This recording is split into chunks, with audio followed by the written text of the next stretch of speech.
Hey guys, so I wanted to put together a trans build video that was application oriented. I actually bought this Powerglide transmission handbook. I've read through it several times.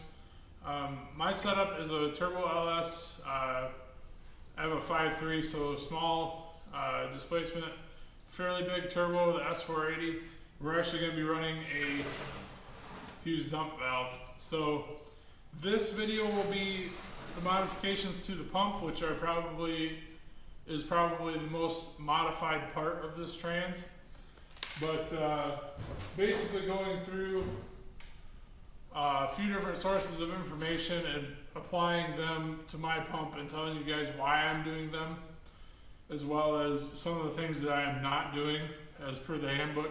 The handbook's actually really nice, but a lot of the information is very outdated. So obviously there's no information about turbo in that book.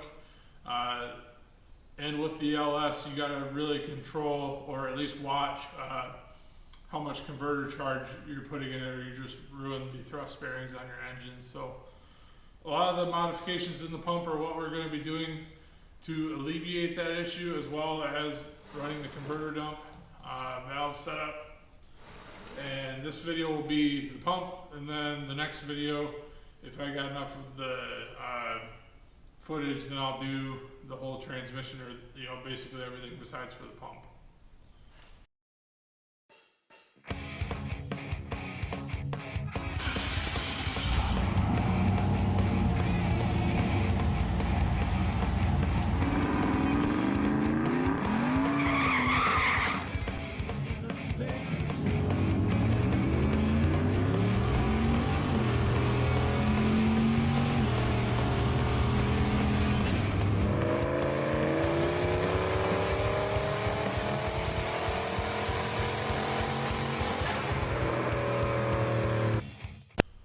So guys, I wanted to put together this video because there's a lot of information online and both in books for building a Powerglide, but it's not very setup specific. So this book, being a very good book to read through, has a lot of outdated information. It was published, I assume it was written in the 80s and probably published in the 80s, because the most recent power adder that they even have in here is talking about nitrous.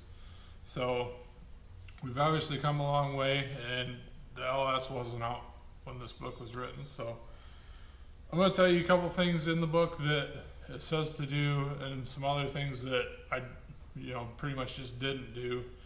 And I'm going to show you guys how I built it and try to give credit to the people that helped give me that information. So right off the bat, I want to say thank you to Precision Transmission. They have a YouTube channel that you can watch, and they tear down transmissions. A couple things in here from them. Also want to say a huge thanks to Hughes, which is who I got most of these parts from, and also something I'll tell you guys about a little bit later that I called and asked, and they were very helpful with. So big thank you to Hughes and Pete himself. So I wanted to do the pump by itself because this is one of the biggest things to do with Powerglide. This probably takes the most modification out of the whole case. If you're putting new parts in there, you don't really need to modify the case very much. It's just a couple things. There's about 6 or 7 things if I could remember. But so I guess we'll start off with what you need. I actually forgot one.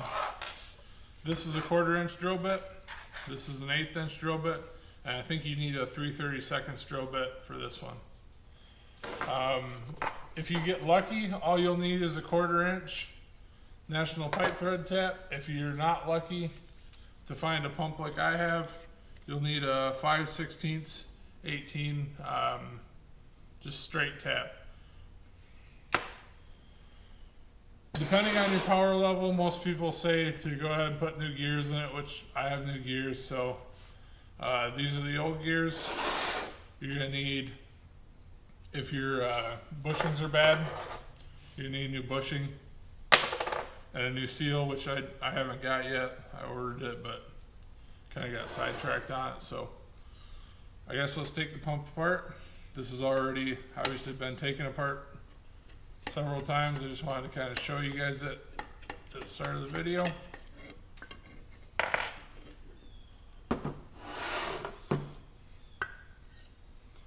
Alright. So first things first, try to keep these as clean as possible. And I'll get this out of the way and show you guys the few modifications on this. Obviously we have a new bushing in here. I just showed you the old one. Now, this is the trick from Precision Transmission. When you, these are kind of dusty, but when you go to slip these in here and check your tolerances, you want to have under 6 thousandths on the outside perimeter and I think 4 thousandths on either of the crescents. So you drop this in here. If it's got a bunch of wear side to side, usually this is your pressure side here. So usually it's trying to force the gear away, so it will kind of eat into this housing. You just want to make sure that you don't have any marring at the bottom or on the sides here. So when you go to set this in here, a trick from Precision was to drill the hole from the pressure side up, which I don't have anything to shove through there.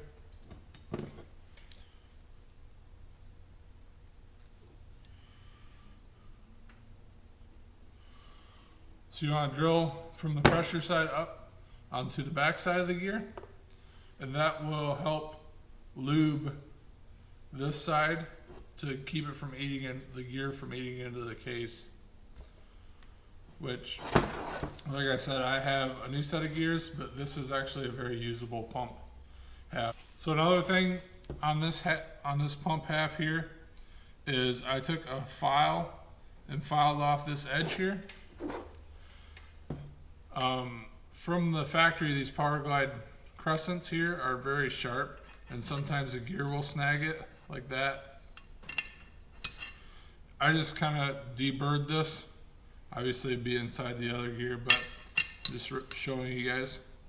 I deburred that, both sides of it, this side and this side, and took a piece of sandpaper and just kind of, made sure it was smooth so it doesn't catch that. On a FTI, and I think probably a Hughes, they actually CNC that so it's like a corner so it doesn't agitate the fluid. If your pump is set for a long time, you need to make sure this drain hole here is clear. You can run a 1/4 inch through it. All that does is basically any fluid that gets behind the seal here, it will just drain back. Sometimes you get mud daubers or something in there. So you just want to make sure that's clean. Same thing, just make sure everything's very clean. And with that, that's probably about the last of this pump half. So we'll move on to the other. In that Powerglide book over there that I showed you guys earlier, they say to pretty much drill everything to a 1/4 inch, which contradicts a lot of the theory on the LS engine. The LS having a weak thrust bearing, a lot of people will run a restrictor in the converter feed. So drilling everything to a 1/4 inch isn't great advice if you have an LS. So you can see the pump legs here. This is your suction and your discharge right here. At about, I would say 3, maybe 2 o'clock is this hole.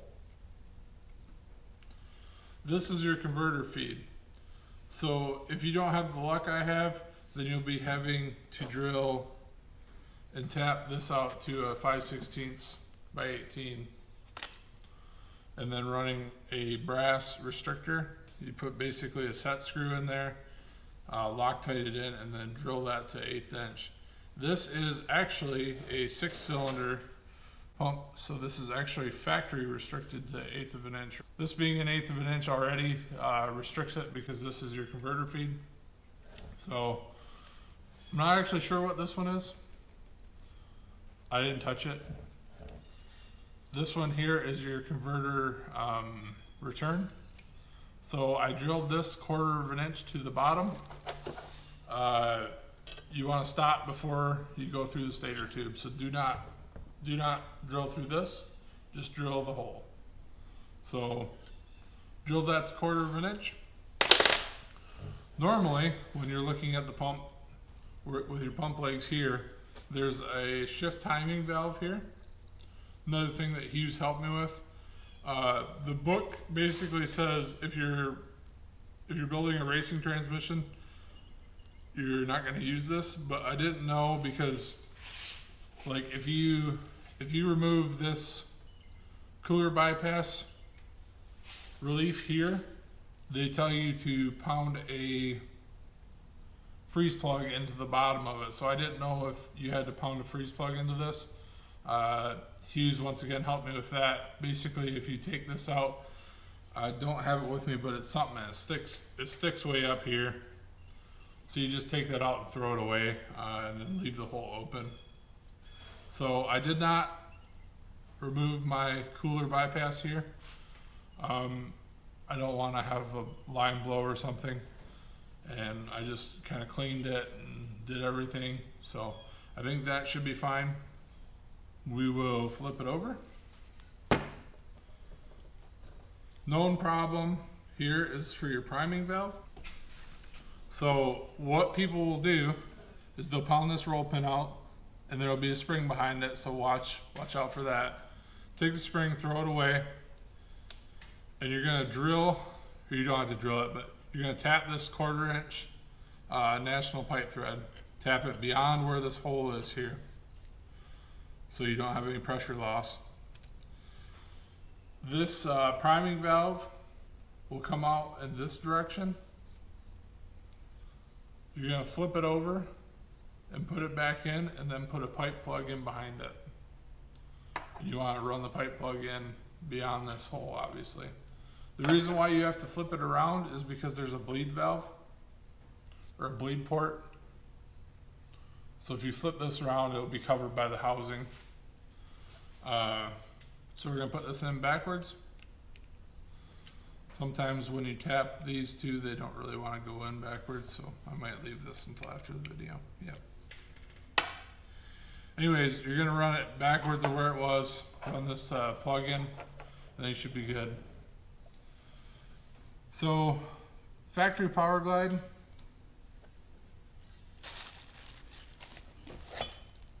We'll have this small hole here from the factory. I don't think it's necessary to drill that out if you're running a roller setup like I am, but I still drill it out anyways to like a, I can't remember what it was, 16th or something. But this would normally have this thrust washer on here, which is one of the downfalls to the pump. When I bought my 10-disc clutch setup for the main, or for the direct, it came with a rollerized thrust washer. So it came with this and then a shim if this pump has been machined.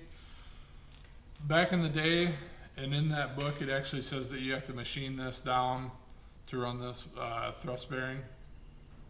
Since then, they have either found an application that works or built an application that works that just is drop on.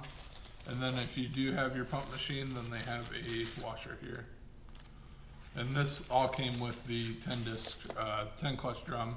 So yeah, I drilled this out anyways. I don't think it's necessary on this, but here we are. So these gears are HP 6208, and I think that was a Hughes performance number. Basically, they're Sonex gears, and that's what I'm gonna run here. They're standard size. So the only thing you really need to know when you're putting a pump together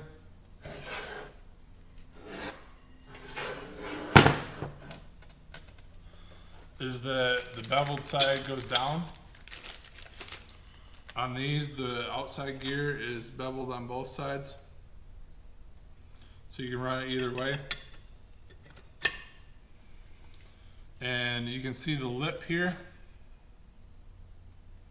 You want to point that towards the converter, so towards the converter. The reason why I did change from the stock set is because they say these teeth are fragile here. They're undercut quite a ways, so I didn't want to have any issues, and I didn't want to ruin a pump because I only had one good usable core anyways. So you want to put that bevel towards the converter. So this is about the last thing on building a pump. Obviously the Powerglide came with a factory set of iron rings or cast rings, and the sealing rings would eat into the direct drive. Also, they would break on high pressure, so a lot of people make these Teflon sealing rings that are scarf cut. So this kit is HP 6215, which is a huge performance number, I assume. But we're gonna go ahead and put those on here. So at this point, guys, I'm gonna go ahead and clean this very vigorously and get it ready to connect the two pump halves.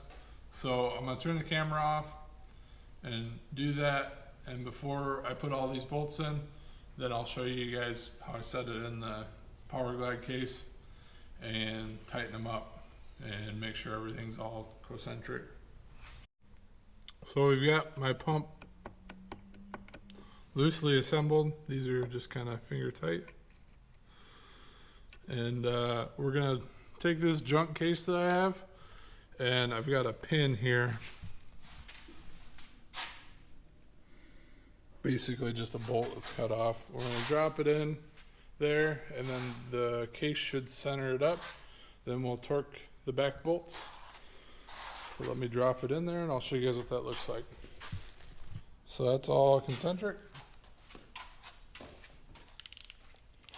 So it says torque these to 18.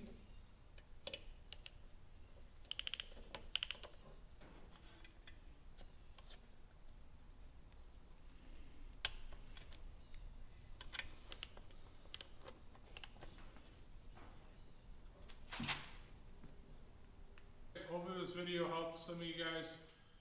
My hopes were that I learned from like a visual standpoint, so if I see somebody do it or if I'm there, I can usually learn.